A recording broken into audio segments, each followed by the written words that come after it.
I would be lying to you if I told you I wasn't nervous. We're putting America's finest at the top of a rocket and launching it into space. So if you ever feel comfortable doing that, you're probably incorrect. But no, it's a tough business. As a Navy pilot myself, and I would not compare a catapult launch on an aircraft carrier to a launch on a rocket. But certainly these are things that any human being would have some adrenaline going into. I think, for the astronauts, they're ready to go. It's the rest of us that, we want to do everything we can to minimize the risk, minimize the uncertainty so that Bob and Doug will be safe.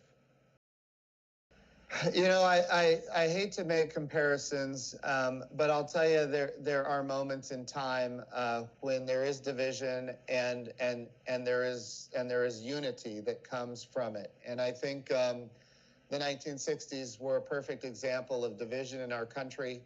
We had, of course, the Vietnam War and protests. We had civil rights abuses and civil rights protests in the 1960s, and yet for that one moment in time, July 20th, 1969, the entire world, the entire nation was unified as humanity made its first steps on the moon. And of course, that was Neil Armstrong and followed by Buzz Aldrin.